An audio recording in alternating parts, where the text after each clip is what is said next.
Is the Russian relationship with India, which has unnerved a lot of people. The issue is that a lot of folks don't understand the history of the relationship, and that I just don't see the sanctions ending before the war. And I think that's what Russia wants. Such a dynamic shift. Is it only the price cap, or is there something else that's happening here? Some of this fault lies with the United States. Switched off oil from Iran, it has switched off oil from Russia, it has switched off oil from Venezuela. You gotta buy it from somewhere. Hello and welcome to the Hindus in Focus podcast. I am Nivedita V. The past few months of President Donald Trump's second term in office has tested India-US ties, and that's saying it quite lightly. Trump's efforts to pressurize Russia to end its war in Ukraine has placed India in a difficult situation. US's sanctions on Russian oil has forced New Delhi to navigate an increasingly complex diplomatic maze. How has the European and US's sanctions on Russian oil and other Russian firms reshaped India-Russia business and ties with Europe and US? What is India's response to this upheaval? To unpack this, I have with me Vasabjit Banerjee, who is the Assistant Professor of Political Science at the University of Tennessee, Knoxville, and one of the co-authors of a recent CSIS report, Guns and Oil, Continuity and Change in Russia-India Relations. Professor Banerjee, thank you so much for joining me today. Thank you so much for having me over, Nivedita. Professor, before we get into what is happening right now, let's take a look at the past, and can you help us identify how the India-Russia trade ties has evolved over the years? We were not always a major oil buyer like now. What were we buying before? We bought defense equipment. What else were we buying? And how has the relationship changed over the years? So I'm not going to go back into the 50s and 60s, but I'll just review it. Russia, specifically Russia as the successor state of the Soviet Union, has been involved in India's developmental efforts for decades. It has helped develop power stations, hydroelectric power. It has helped with India's nuclear ambitions, civil nuclear ambitions. And the oil relationship actually started under the Soviet Union. After the Soviet Union fell, of course, there was the defense relations. We can talk about it in detail later. But there was some amount of oil, not as much.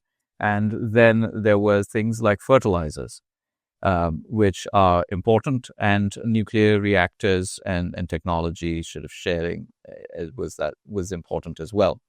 I'd like to also say Russia gave India diplomatic support, which is distinct from defense support internationally and since the 1960s, 70s, especially in the 70s and 80s. The combination of which led to some of signal achievements of India in the international realm, including stopping the ethnic cleansing of Bengalis in East Pakistan successfully, and so on and so forth, which I think India recognizes, and the world recognizes that relationship. What kind of goods were traded between Russia and India now since its formation, since Russia became Russia and not USSR? Well, the energy part of it, which is really big now, was there. It was always there, but it was a small part of India's energy imports. It really shot up in the wake of the Russia-Ukrainian war. So let me say that and put that aside. Of course, the defense relationship continued as well. Initially there was some issues in the 1990s, in the early 1990s, when Russia itself was having a major problem in defense production. Its defense industrial base, the Soviet defense industrial base, was centered not just around Russia, but it was also around countries like Latvia, countries like Georgia. Georgia had this MiG-21 factory. Ukraine was a big part of it. And so the disintegration of the Soviet Union, along with other crises, was sort of undermining the defense industrial base of the Soviet Union, and so of Russia, the newly independent Russia. So it couldn't supply India for a little bit.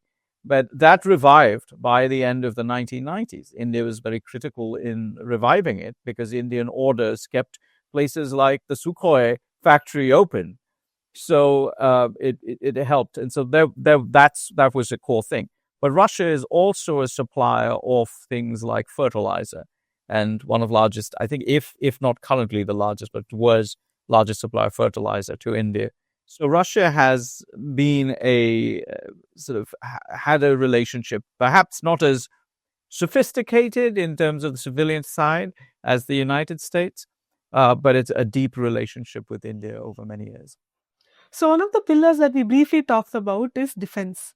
India has moved from becoming only a major buyer of Russian defense equipment to now partnering with Russia, and we are also buying defense equipment from other countries like France, Israel, even the US. So, how has this shift affected the ties between the two countries? What's the dynamics here? I think the shift is important, but I think it needs to be contextualized. The first thing is that defense sales are not like buying, an Indian official put it, not like buying soap and shampoo. You don't switch it because you still have thousands of tanks and armored personnel carriers which are Soviet and Russian origin, and they still need to be serviced, and that means spares have to be brought in and upgrades and so on and so forth. So India has a solid relationship with Russia in terms of supplies even today. Now, overall imports have been declining since 2014. The reason for this decline is twofold, and I think it centers not around going to the Western suppliers. In fact, Western suppliers are secondary. It is about the thrust of the current administration on making India self-reliant in defense manufacturing. It has long been a goal of India across administrations since the 1960s, in fact, since 62, and India's dissatisfaction then with what happened in 65 and the embargo against it, to make India self-reliant. But there was a renewed effort, Atmanirbharta, in India to make these things. So the shift was not just, oh, let's move from Russia to the United States and France. Firstly, France has been supplying for decades, so this move would not surprise anybody.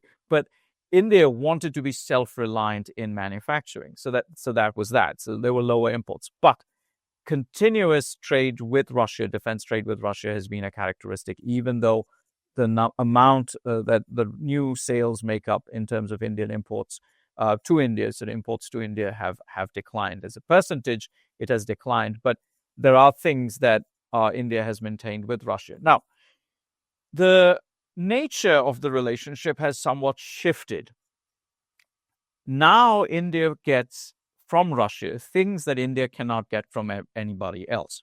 So it's moved from a relationship of we buy bulk and at an affordable price to we get technologies that others are unwilling or unable to deliver to us. So there are things like, nuclear submarines that India is getting from Russia. There are things like, fighter jets and upgrades on fighter jets that India can then insert on its own, thereby increasing its self-reliance that it is still getting from Russia. And so the defense relationship has changed. Now, everybody's noticing that there has been a decline. I get that. But then what is the new Indo-Russian defense relationship? And that is a relationship centered on critical technologies in which India has only one supplier, and that is Russia. So there's that. The other thing is the oil, of course, and that has shot up. And a lot of folks have asked me, well, is this because of an old, long-standing relationship? And frankly speaking, India did have a relationship with the Soviet Union in the 1970s about energy consumption, and 1980s as well. But it's really an opportunistic move by India since 2022 to get cheap prices for petroleum, which then saves the exchequer a bunch of money, which then helps India divert that money or save that money, divert it to other areas, developmental tasks, or save that money. So these are the nuances of the relationship as I see it. Okay, so let's come to 2022. India wasn't a major buyer of Russian oil, Russian energy products then. What happened in Russian 22 when when the Russia-Ukraine war happened for such a dynamic shift? Is it only the price cap, or is there something else that's happening here? Look, some of this fault lies with the United States. United States has switched off oil from Iran. It has switched off oil from Russia. It has switched off oil from Venezuela. You got to buy it from somewhere. So, countries like India are in a bind. I mean, where do you buy? You're just taking all these suppliers off the market. And so there's that. It's interesting you say that, because Iran was a major supplier, Venezuela was a major supplier, US, which was not a major supplier, is now wanting to become a major supplier to India. And it cannot fulfill it. It's not ample substitutes for that situation, right? I mean, you can say, okay, don't buy from Jack because I am selling this stuff to you. But what I'm selling you is not enough to substitute for what Jack was selling you, or especially at the prices. Because you got to understand, I mean, Venezuelan crude is not as good, but there were ample quantities of it, and it was cheaper, and so on and so forth. When you're buying crude, you're also paying for transportation costs and stuff like that. So it gets complicated. But India was in a bind. The prices were cheap, and in certain ways, India was doing the bidding in a very indirect fashion of European countries. So what India was doing was it was refining petroleum, and a lot of the petroleum was then getting exported back to Europe. So it was a plausible deniability situation for Europe. Everybody profited. I'm not saying that India didn't profit from this. None of this happens, for charity. But India was acquiring this petroleum and then sending it back to Europe, and it was under the price cap. So Russia was not reaping massive windfall profits for its war effort against Ukraine. So folks were happy. It was like a Pareto optimal outcome, one would say. It was nobody had any reason to deviate from it. So it was that's what was happening until the Trump administration came in and said this cannot go on. Partially, the issues were, and I don't want to get into the next questions, was who and what share of the refining was happening between private sector and public sector companies in India. But that's a different question, and I think that will be addressed later in this podcast. Thank you. So before we move on to those things, let's take a minute to try and understand what was the price cap. What did the Biden administration and European Union introduce at that time, and how did it actually benefit India or Indian companies? I don't know the details of the exact amounts. So the price cap is at $60 per barrel. Right. Yeah. So it's, but it keeps fluctuating in terms of it's a hard currency price cap, but countries don't have hard currency. This is something that folks don't understand. So if your currency devalues in terms of the dollar, then you have a problem because the price cap then has a different sort of value. Anyway, I'm not going to get into that. The thing is, they had this price cap, and Europe was playing along with it. The idea was that if there was a complete blockage, if there was a complete embargo against getting Russian oil, the price of international oil would shoot up so much that the European and North American economies, because these are all interrelated, right? I mean, you just can't take like France and Britain out of the setup and then have the American economy functioning on its own. It doesn't work that way. Would be badly affected. So the idea was Europe should get oil, Russia should not profit from the oil, and if India was refining the oil to send it to Europe, that was acceptable. It was a workaround, and everybody knew it. The problem was that everybody knew what the workaround was, and India did it because India also had money to gain out of it from this refining, because it's not just state entities, but two other private entities were there. So the price cap was successful because in 2022, the price cap was successful in 2022 mainly because the oil prices were so high. It was near $100, and it sometimes even reached $100. So comparatively, the price cap was at 60. So if Indian companies or any company was buying Russian oil at 60 or below, it's a profit for them because they will sell it at a market price in other places. Right. Or they don't have to sell it at $100. I mean, they can still sell it at $80 or $70, and they can still make a profit out of it. And Indian private sector companies were involved. We talk about that. And the public sector companies were involved. So India was making money coming in because it was getting cheap oil, and it was making money, and this was the profit motive. Thank you for prodding me on that.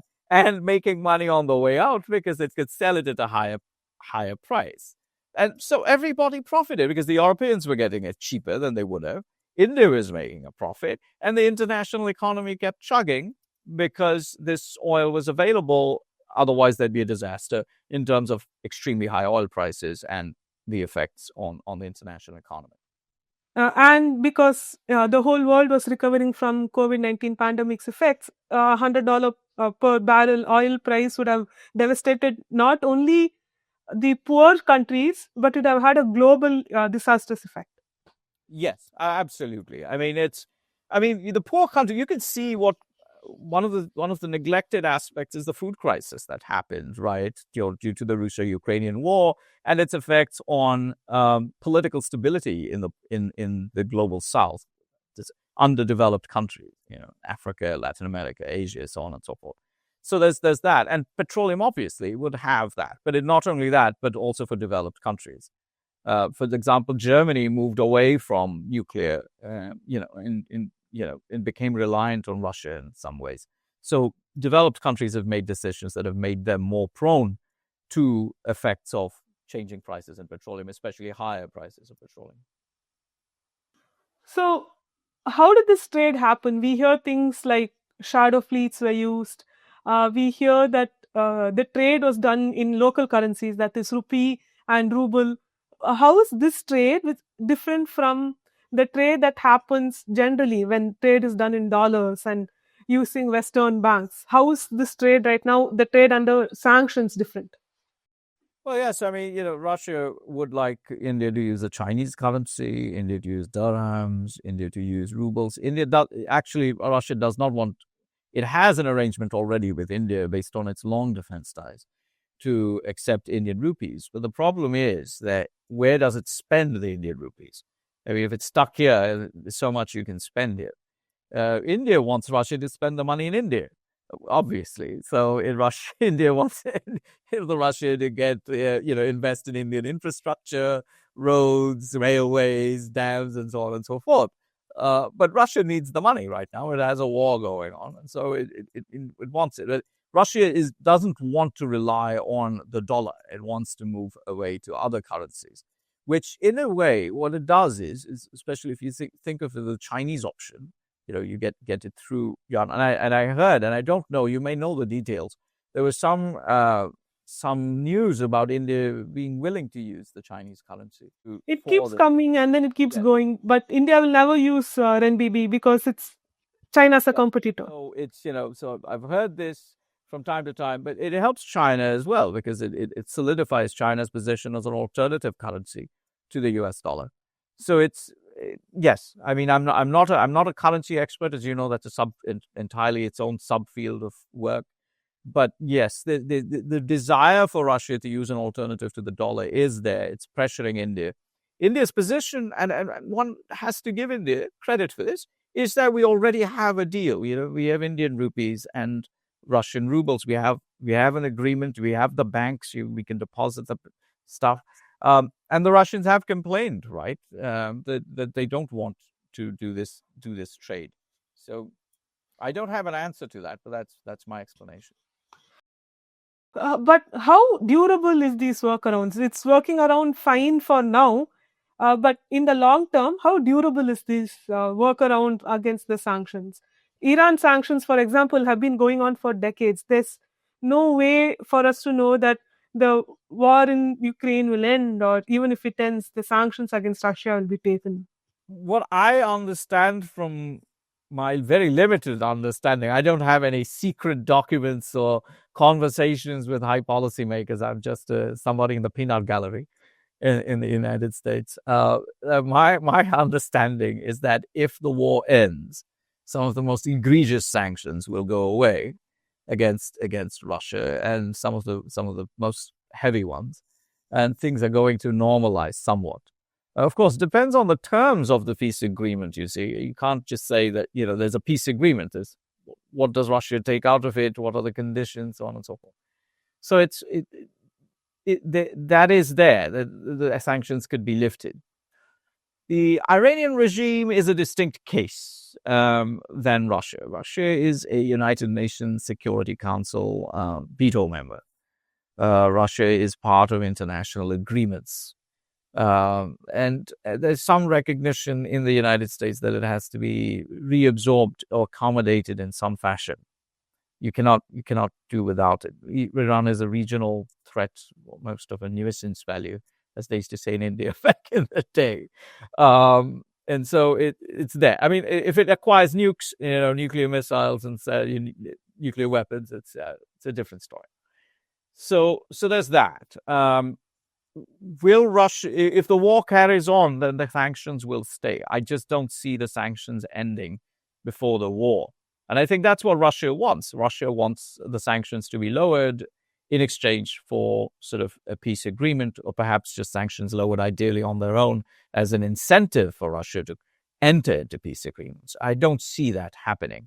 But I also don't see it as sort of an eternal, interminable thing. So there you go. So let's talk a little bit about the present. The Trump administration's way to deal with the Russia-Ukraine war is drastically different from how the Biden administration wanted to deal with it. This price cap came in the Biden era because they wanted the Russian oil to flow to maintain global oil supply and also put pressure on Russia. Trump doesn't want any of it. He really wants Russia to stop the war immediately, and he's willing to do whatever it takes, asterisk fast attached, which we will talk about later, about trying to stop the war. How's the Biden administration and the Trump administration differ in this? The Biden administration and Trump administration approached the war quite differently. This war was not a war of choice, despite what President Putin wants to accuse anybody of. It was not a war of choice because the U.S. intelligence establishment had, and his famous historian Phillips O'Brien has written about it, failed to understand the weaknesses of the Russian military and political establishment, and failed to understand the strengths of Ukraine. So there was an agreement that Russia would win this war quite easily. And President Trump and President Biden took different positions based on almost the same estimates. President Trump said we don't want to spend a bunch of money trying to defend Ukraine. It's out there near Russia. We're never going to send troops on the ground. Heaven's sake, just see what Russia wants. It's a spheres of interest sort of thing. It's the same, if you really talk about it, this might sound ugly, but if you talk about it, it's some of the same sentiments that, for example, people said, oh, the U.S. is meddling in Bangladesh.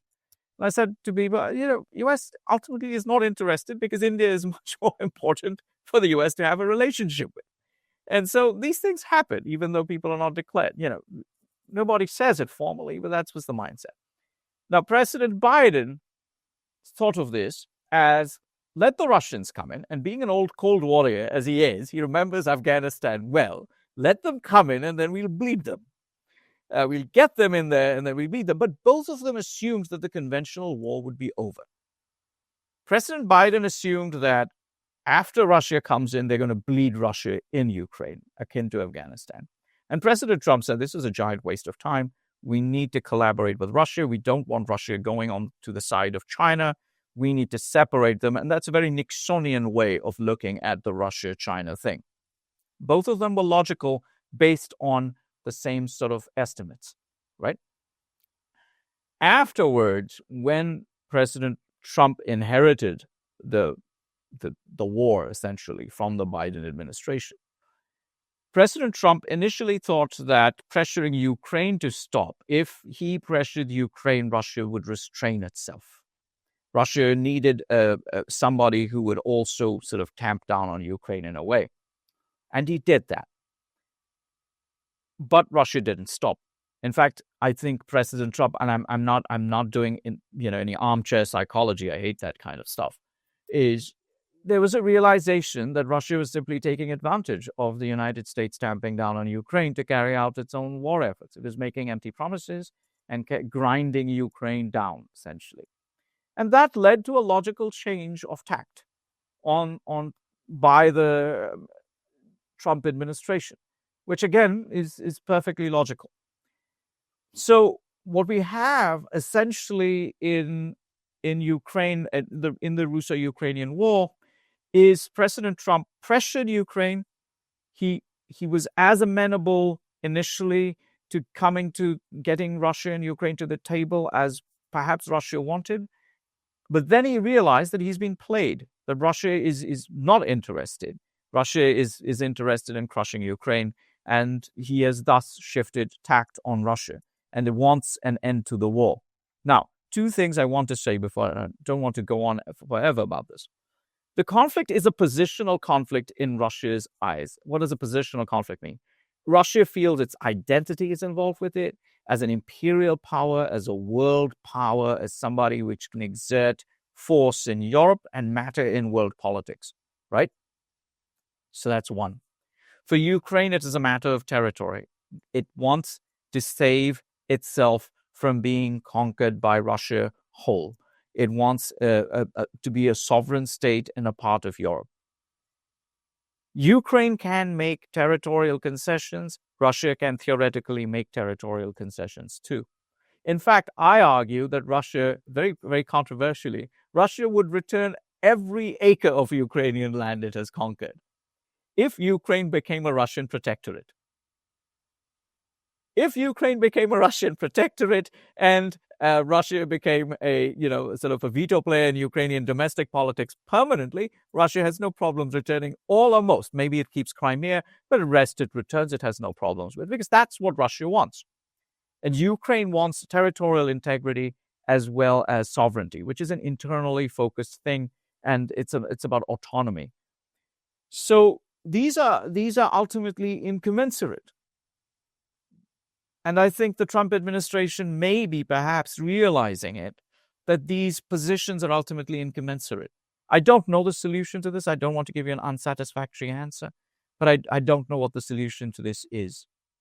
So here in India, what the government says is that it points at China, it points at Europe, and points at the US itself and says, you're all trading with Russia. Why am I being the only one who's sanctioned? Why is the US doing this? Well, two reasons. One, the US is dependent very uncomfortably so on China. So let's just be honest with that. The second is you can't pressure the enemy. You can pressure your friends. This is the tragedy of family versus friends, right? I mean, it understands that India has a relationship with it, and India is amenable to making up and changing. You cannot change somebody like China, which is now pretty apparently a superpower. The Chinese economy is larger than the Soviet economy and more integrated and has more leverage in the international economy than the Soviet Union had in the 1950s. China is a live threat to American interests in Latin America right now. It is the biggest trading partner of 3 of the top 5 economies in Latin America. So the United States, understands China's heft as the other superpower in what is now a bipolar world, and understands that India is on its side, and India can be pressured to sort of, if not fall in line, but make concessions. So why is it India? That's my reasoning for it. And if people want to see other countries, I mean, look at Brazil, for example. Brazil's also facing it. Canada is facing it, for heaven's sake. Mexico is facing it. So it's not about, unfortunately, sometimes you have to have arguments within the family that you cannot have with people you are fighting with. And this should not be interpreted as, oh, why are you making enemies out of us? It is about getting people together and keeping things together rather than seeing it as an opposition. So what you're saying is it's a classic play, keep your friends close and your enemies closer.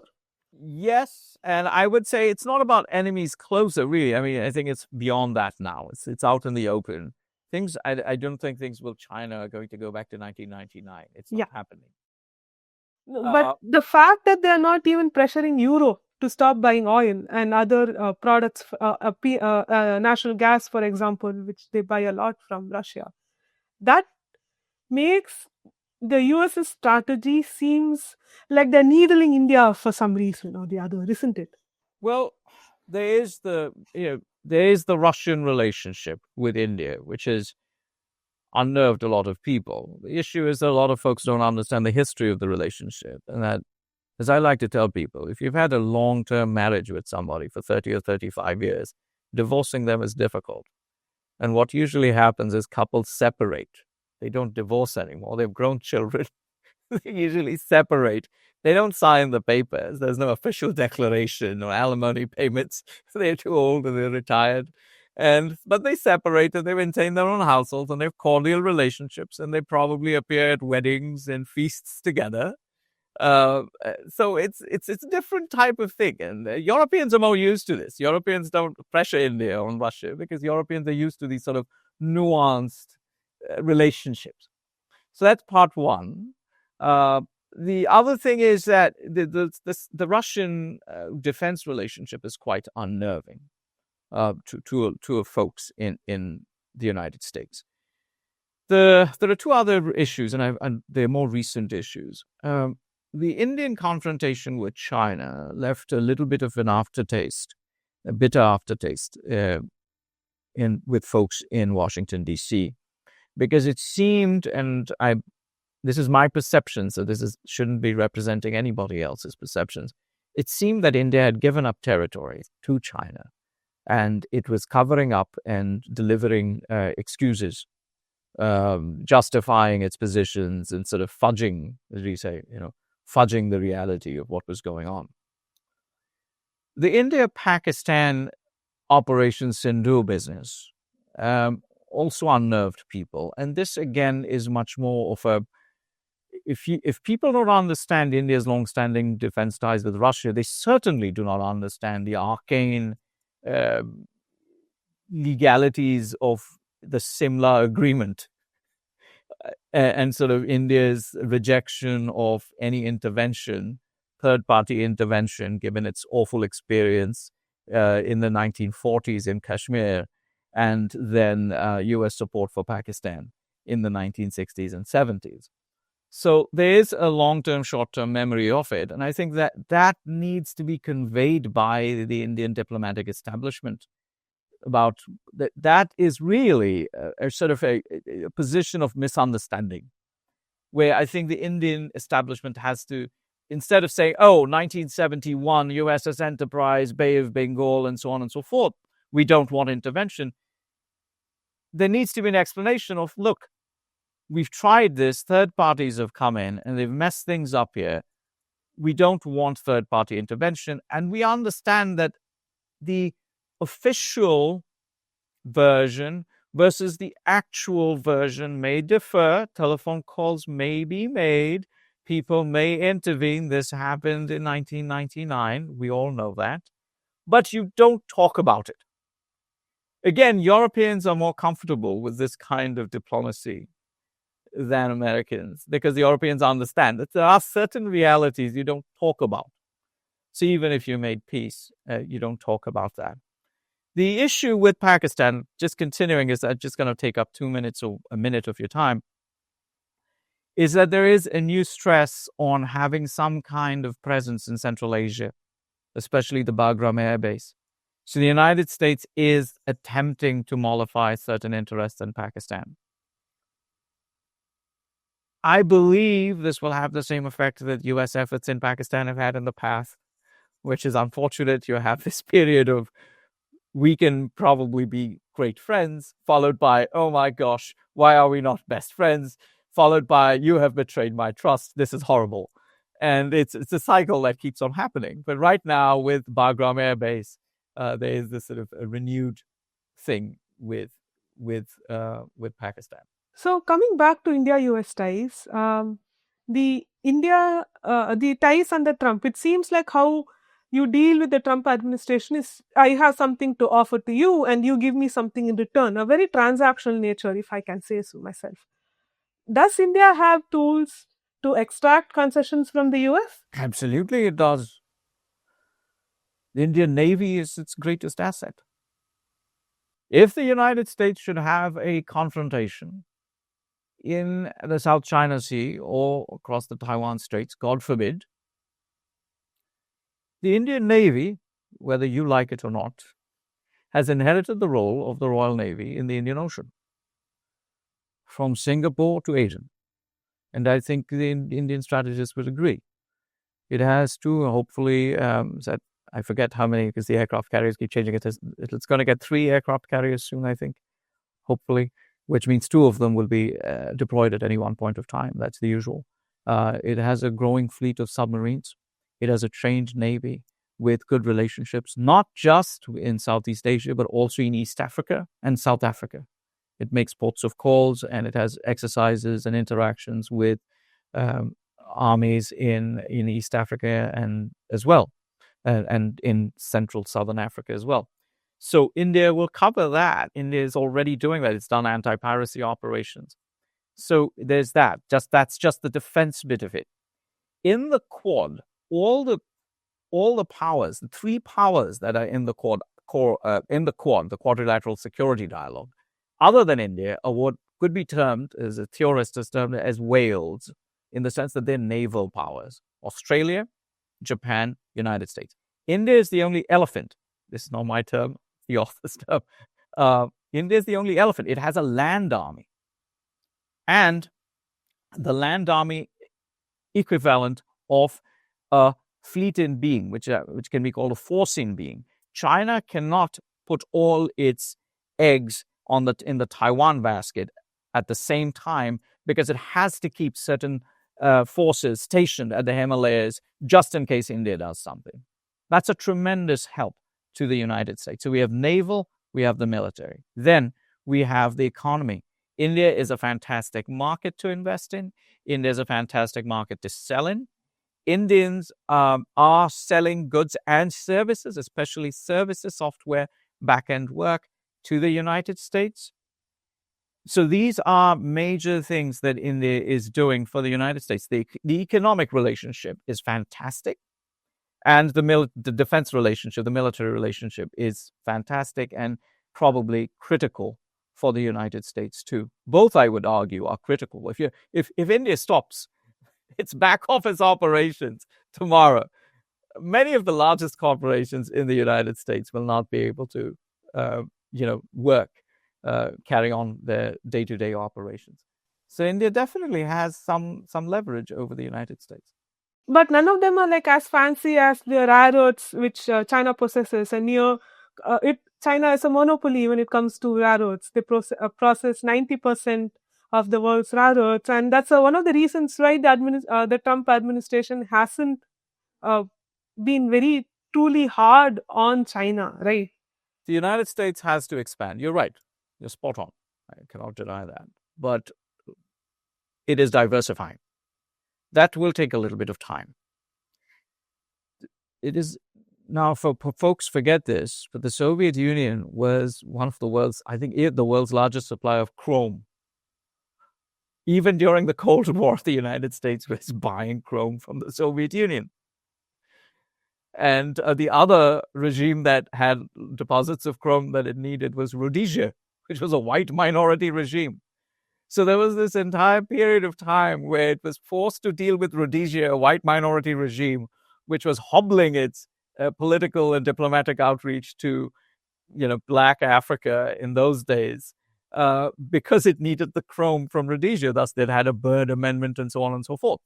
So these are complications, right? I mean, these are things that happen. And the United States is diversifying. It's looking at Australia. It's looking at India. It's looking at African countries. It's looking at Latin American countries to diversify its dependence, move away from its dependence on China. So there are certain agreements being made, but have no doubts that these agreements are viewed both by China and the United States as temporary.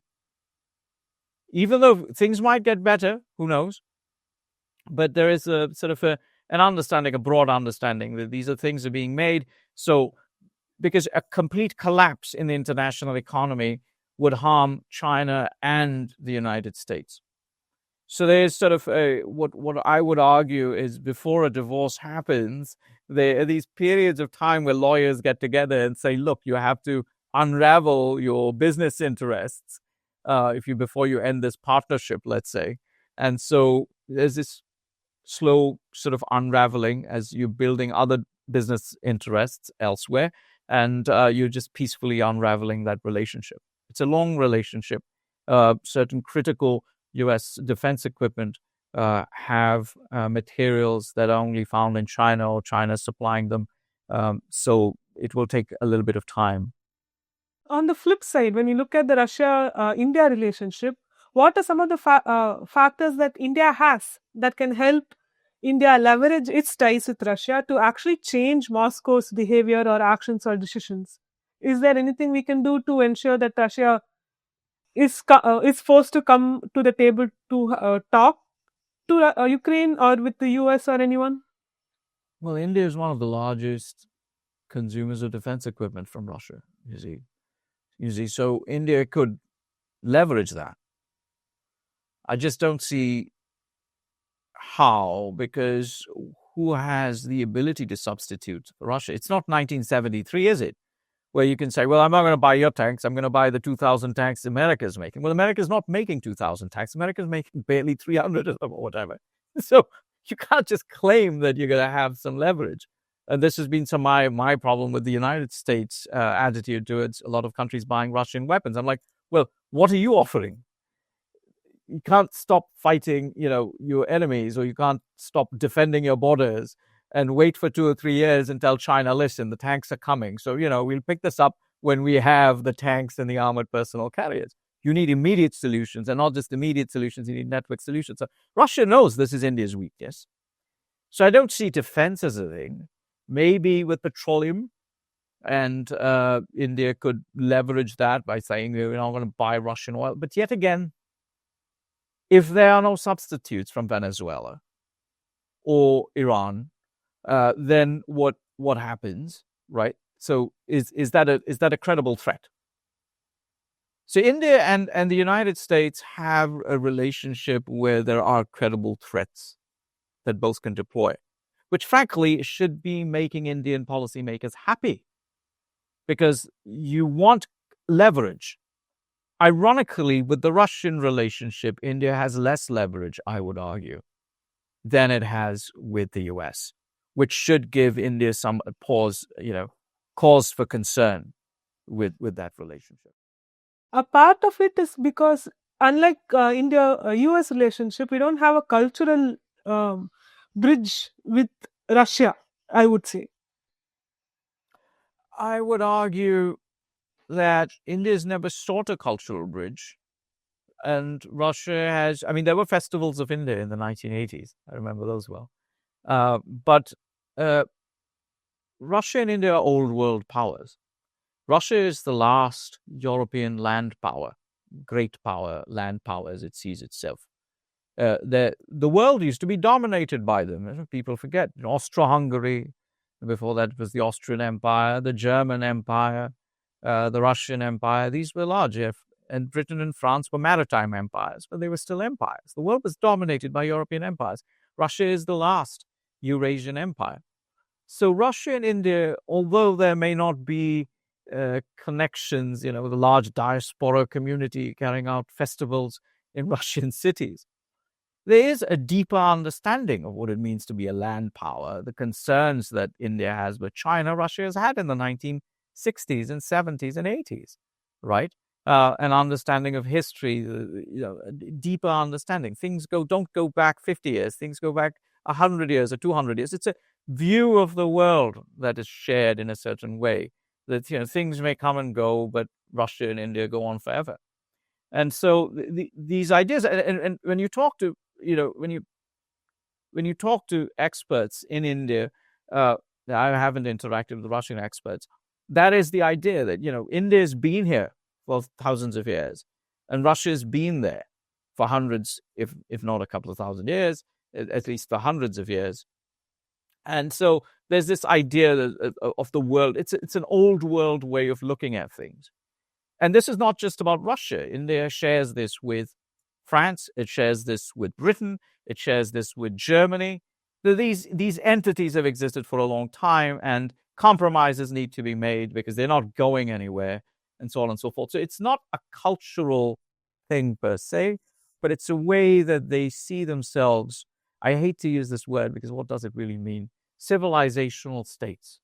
That they're there, the French are there, and the Germans are there, and the Indians are there, and they will be there.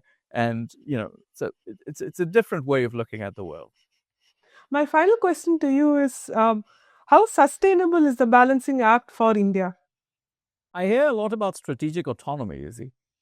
India is pursuing strategic autonomy and is playing 6 levels of chess at the same time. But is strategic autonomy tightrope walking? Because what it appears India is doing is walking on a tightrope and claiming that it is exercising strategic autonomy. That's not the same, is it? Tightrope gives you very little freedom of movement because you're balancing things. And calling it strategic autonomy is like, playing soccer, football on an empty field. That is strategic autonomy. You have for wide latitude to do what you want. You're not walking on a tightrope. It means the opposite of strategic autonomy. You barely have any autonomy at all. You're buying your weapons from one country. You're reliant for your defense equipment on one country. Your trading partner, your top trading partner is China, with whom you have an open border situation, hostile border situation. You have your second largest partner is the United States, and you don't rely on them for defense, and you sort of, and which is now pressuring you because of your relationship with Russia. Economically, it's pressuring you. So you really don't have much space to move. And I don't blame it's very easy to blame the diplomatic corps, right? I mean, it's very easy to blame the Ministry of External Affairs in India and say, well, it's their fault. It's not at all their fault. Everything that I have told you connects with defense, it connects with economics, it connects with overall economic and military power, that is China. It's a terrible situation for the Ministry of External Affairs to be in. They're doing a wonderful job of handling this crisis. I mean,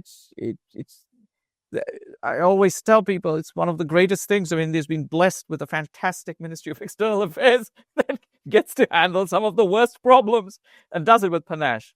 But, it really is. So those would be my last words on this. Thank you so much, Professor Banerjee, for joining us today and for joining us on the InFocus podcast. Thank you so much.